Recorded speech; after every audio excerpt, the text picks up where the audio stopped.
You gonna help me work on a video, buddy? You gonna help me work on a video? You gonna try to bump the tripod as much as you can? Willie. There you go, buddy. You're such a good boy. Oh, you're a good boy. Alright, now I gotta work on a video, buddy. Hello YouTube, Dave here again. Welcome back to another pickups video, or I guess new game stuff video.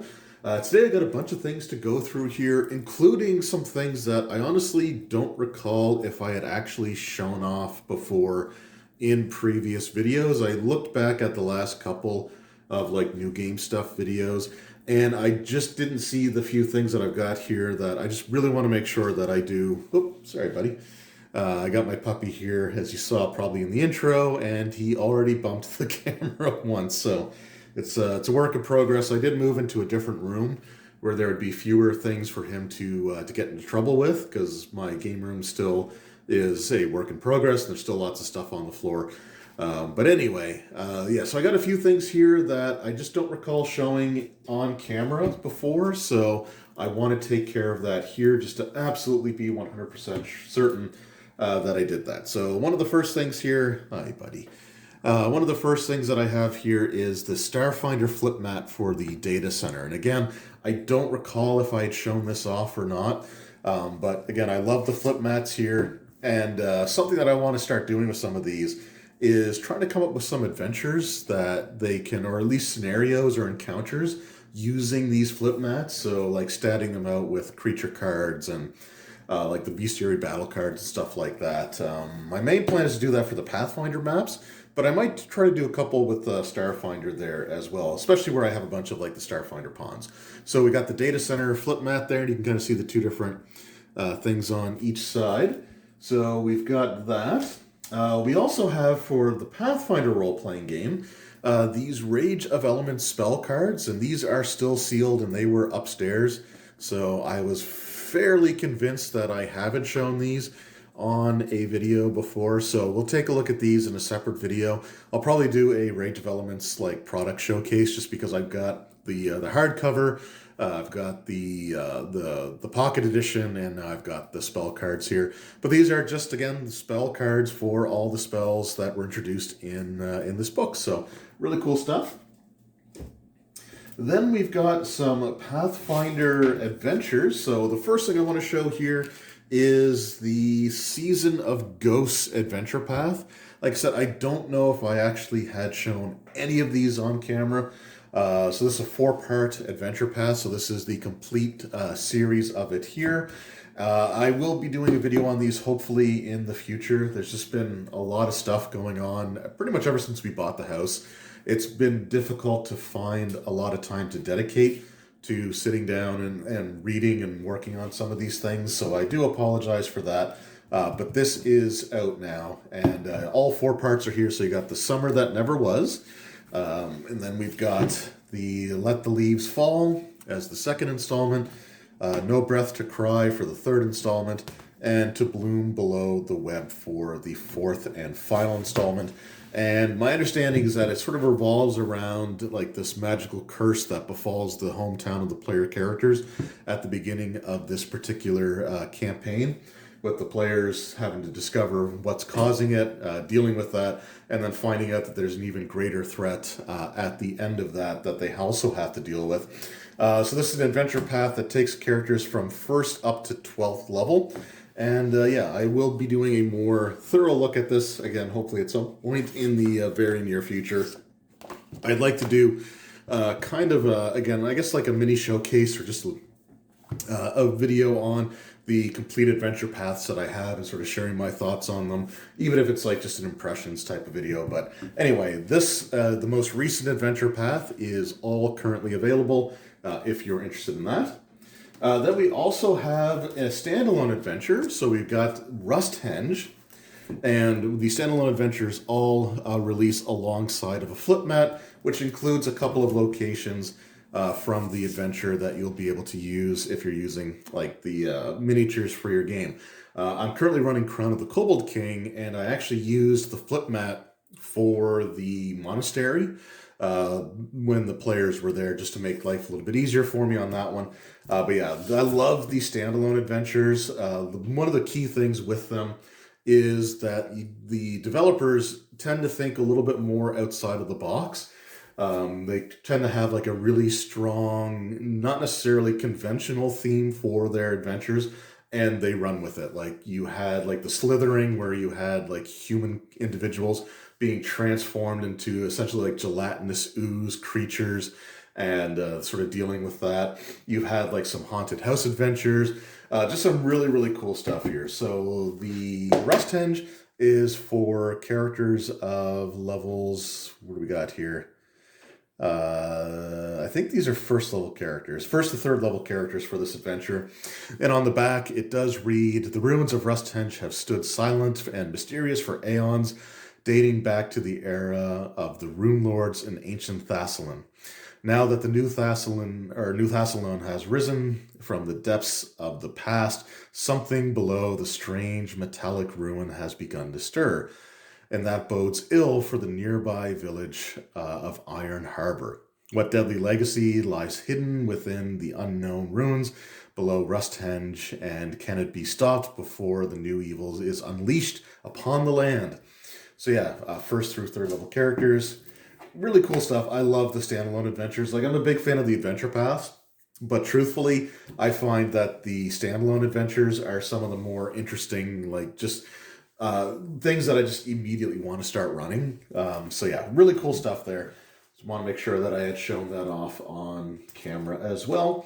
And then the last thing that we have here, I know I haven't shown before, but this was sent to me by Paizo, and this is kind of the idea, or the product that sparked the idea of doing some encounter building or mini adventure building using the Pathfinder flip mats, because this is the Temples multi-pack here.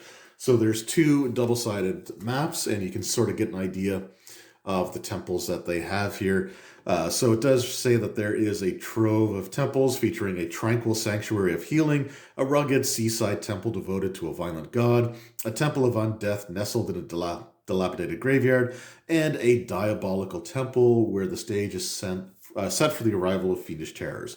So yeah, really cool stuff. So again, in the very near future, I do want to take some of my flip mats, or multi-mats, or flip mats, I guess. I don't know why I'm struggling here so much.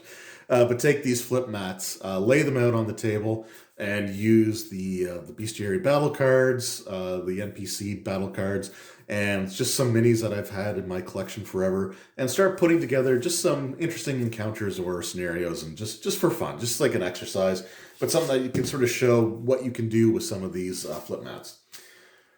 All right, so that was the only thing that I have. Those are the only things that I have that were sent to me for like video purposes and like promotional, I guess, services. I really do apologize for taking so long to feature them.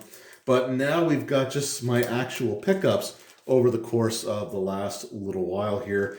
And so recently we had to go into the city. We moved away from the city last year, but we had to go back. Wife's car needed to be inspected. And we went to the dealership up in the city. It gives us an excuse to visit a couple of stores, and including one where we get like most of our meat for like the next couple of 2-3 weeks, because the prices there are just so good that it's still worth driving in to the city to pick stuff up there. But anyway, I went to Giant Robot Comics while we were waiting, or while we were there, and picked up a few things. So what we have here are issues 3 and 4 of the Alien comic series. Like I said, I'm not a huge comic person, but I do love the Alien franchise, and I've been really enjoying the Alien comics, at least the ones that I've been able to read so far. So yeah, we just picked up another couple here. And then we also picked up the Starfinder comic series. So this is issue number 5, but I have 2 versions of the cover. I don't know if what the difference is between them, but some are like game store exclusive covers or something like that. I don't know if they'll show them in the back there. Yeah, so there's 3 different covers. So I have cover A and B. and then I don't have cover C, but that's fine. Typically, I just get the single issue, but this is actually a really cool cover. I like this one quite a bit because it's got almost like the sketch style of artwork there. But yeah, really, really cool stuff. I haven't actually been reading the Starfinder comics yet. I really do hope to, though. The thing that I love about these is that they also, in the back of each of them, include the like character stuff.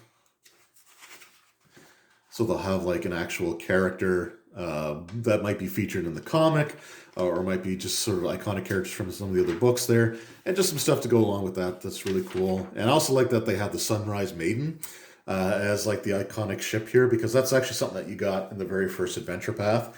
And I also have the flip mat for that, so awesome stuff. Now, while we were out, we also stopped in another game store, Cape and Cowl in Lower Sackville, Nova Scotia. And I hadn't been in there for quite some time, but it's a really cool store. And while I was there, I actually picked up this. So this is the trade of the Dungeons and Dragons Saturday Morning Adventures, their first storyline or story arc. And this is, again, really, really cool. In a previous video, I had shown off that I had a single issue because it had Venger on the cover there. And they do have like the covers here, and they do actually all connect together. So that was like issue 1, issue 2, issue 3, and then issue 4 for the covers.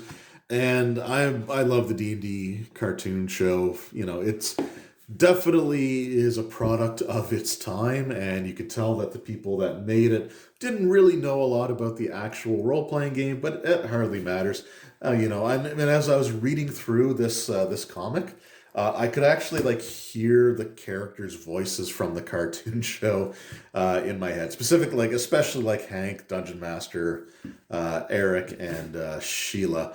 I really just had their voices for whatever weird reason was just sort of seared into my brain while I was reading through this. So really, really awesome stuff. All right, so our trips to game stores continues. This one was actually in Wolfville. Not really a game store. It's a little bit of everything store, but it's called Rainbow's End. So if you're ever in Wolfville, Nova Scotia, I do recommend popping in there. They carry like some sports stuff and memorabilia. They have like VHS, DVDs, audio cassettes, CDs, comics, novels, manga, role-playing stuff, board games, like some old toys and stuff. Like you could spend hours looking through everything that they have there and probably not get through all of it. But while I was there, I usually just check out the gaming section, but they had like their used area for secondhand stuff. And they had a tab for like the organizer that read Dungeon/Dragon magazine. So I had to flip through those just to see, because like I had most of what they had there already. Like a lot of it was stuff that I was well into my collecting phase through that. So a lot of them, there was no reason for me to pick them up. But there were a couple of things here that I definitely wanted to add to my collection. So one of them is this second edition era issue. So this is from March, I think, of 2000. And what's cool about this is it's another one of like the third edition preview issues. But this is for the rogues and the skill system from third edition. So kind of cool to have that. In addition, just like some animal henchmen, pets of the demi-humans, a phrase that would disappear with the release of third edition, and the truth behind urban legends. So this is something that I'll be taking a closer look at in the future. They also had this issue here of Dungeon Magazine. So this is actually kind of interesting because this is issue number 92. Now this is still when it was a bi-monthly release. I think that stopped around issue 96. So we're like in the last days of the one issue for every 2 months kind of thing. But this was from May, June of 2002. But what's interesting about this is where it's issue 92, this is actually issue 92. The first issue of Dungeon Magazine I ever picked up for myself was issue number 94, but 94 was misprinted so that on the spine, it still had 92 on there. So, like looking at my shelf, I picked up 93 sometime after the fact, So I'm looking at like my dungeon issues and I have like 93, 92, 95, but the 92 that was on the shelf was actually issue 94. So now I have the actual issue 92. And this one's really interesting looking because number one, it has a 20th level adventure, which was not something that was super common in Dungeon Magazine. Like even with the era of the adventure paths, like each adventure path obviously had an adventure for 20th level characters, but they usually didn't start at 20th. So it'll be interesting to sort of see what we have here. I don't recall if the Epic Level Handbook was out yet at the time that this released, but it may have been, or was at least close to coming out. And then we also have what's really cool about this is back at this period of time, Dungeon Magazine was also split with Polyhedron Magazine, which was essentially like the RPGA or organized play periodical. And the Polyhedron would usually have like D20 mini games or stuff like that. But this one actually has the third edition rules for Spelljammer, which never officially released for third edition. So Dungeon Magazine kind of brought back some of those classic settings or classic, like TSR properties. You had Spelljammer, obviously, which we have here. They also did the Dark Sun for third edition. Like the only way to get that was through the magazines. And then they also did Omega World, which is, I guess, like a partial edition or partially recognized formal edition of the Gamma World role-playing game. So yeah, really, really cool stuff here. And it's nice to finally have the real 92 in my collection. Speaking of like Dungeon Magazine and Dragon Magazine, I am going to be getting back into my Dragon Horde series. I actually have an issue of Dragon to start flipping through. I'll be recording that after I record this. But I also want to do a Dungeon Delve series where I'm not necessarily looking at an entire issue of Dungeon Magazine, but I want to start looking at some of the adventures that were included in Dungeon, because Dungeon Magazine was hands down like my favorite thing during the era that it was out and I was collecting it. Like it was something that I just looked forward to every single month. And it was almost always the highlight of like my monthly pickups when it came to my local game store. So I want to start like showing some of the cool stuff that was included in the pages of this magazine. Okay, so we had to go back to the city a little while ago, recently, and when we were there, I had an opportunity to once again pop into Giant Robot Comics. And I had been there not too long ago because I picked up those Alien and Starfinder comics. But while I was there, the owner of the game store there, I guess not really a game store, it's like a comics and collectible store first and foremost. But he did ask me like if I was getting the Saturday Morning Adventures D&D comics. And I had actually mentioned that it wasn't something that I had added to my account with him there, though I would like to. And I mentioned that I picked up the trade recently of like the first 4 issues.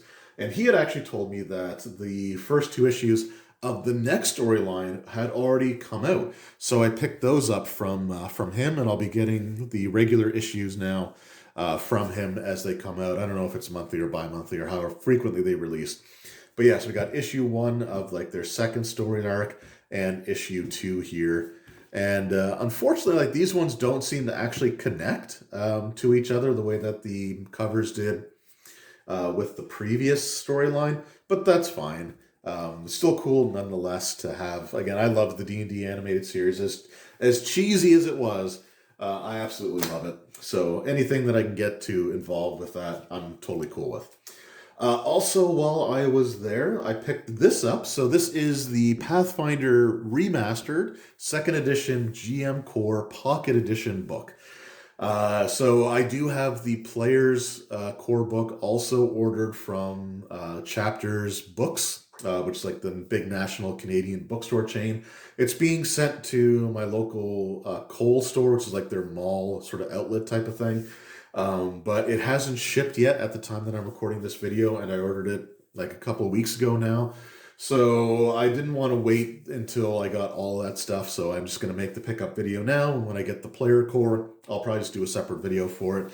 But yeah, I love pocket editions. It makes it so much easier for me when I'm running my games at my kitchen table. Even though I've got like the leaf in it, it's a pretty good sized kitchen table. Like you can seat up to 6 people pretty comfortably. But it's still, space is always going to be at a premium. So for me, the pocket editions are great because they take up a lot less room. So yeah, pick this up. And as far as like pocket editions are concerned, they are still continuing to release, obviously, but Paizo has decided that instead of releasing them alongside of the hardcover, that they will be releasing the pocket editions roughly 3 months or 90 days after the release of the hardcovers, which is totally fine. I get that 100%. And I will still be collecting the pocket editions for Pathfinder 2nd Edition and Pathfinder Remastered. There's only two of the pocket editions that I currently don't have for Pathfinder 2nd Edition, which is the Bestiary 3 and the treasure book that they came out with. I forget the name of that off the top of my head. But yeah, anyway, awesome stuff. I love pocket editions. And so this is the GM core. The player's core is on its way, but I have no idea how long it's going to take, so I'm not going to keep waiting. And then finally, we've got the last item here. And this is something that I truthfully forgot that I had even ordered. I remember I was thinking about it, but apparently I actually did pull the trigger and just couldn't remember. It must have been when I was like either really late at night or early in the morning, or one of those things where I was just so preoccupied with the puppy that mentally I was just not paying attention to what I was doing. But regardless, I actually picked up the Dragonbane core rulebook hardcover. I got this from 401 Games in Toronto, so they have a really good online store. And evidently, I actually did do the pre-order for this, so I don't know exactly how long ago it was that I did the pre-order. But anyway, I did get this in the mail there just yesterday, I think, at the time that I'm recording this. So yeah, really, really awesome. I love the Dragonbane role-playing game. And this is essentially just a reprint, standalone reprint of the softcover book that came with the core set, which comes with like the dice, a campaign, maps, and all kinds of extra goodies. I've done an unboxing video for that already on the channel. But I wanted to have a second copy of the core rulebook to have, because I always like to have a rule book for the players and a rule book for the game master. I'll probably have my soft covered version be the one that I let the players have access to and keep the hardcover with me behind the GM screen. But yeah, really awesome. The hardcover rulebook also does come with its own new introductory adventure, or not campaign, but its introductory adventure here. So the Castle of the Robber Knight. This was not included in the core set at all. So this is a brand new adventure for you to like put your players through if you wish. Another reason why I wanted to be behind my screen, because I might decide to run this for them at some point. But yeah, really, really awesome stuff. Free League is quickly becoming like my favorite game company. Or it's like, if it's not my favorite, it's definitely very close to being my favorite, and a very solid like #2 game company. Like they just put out so much great quality stuff. And again, like the quality, like the paper stock is nice and thick. Like it doesn't feel cheaply made at all. And I love their source books. I love the art style in the Dragonbane RPG. So I had to pick this up.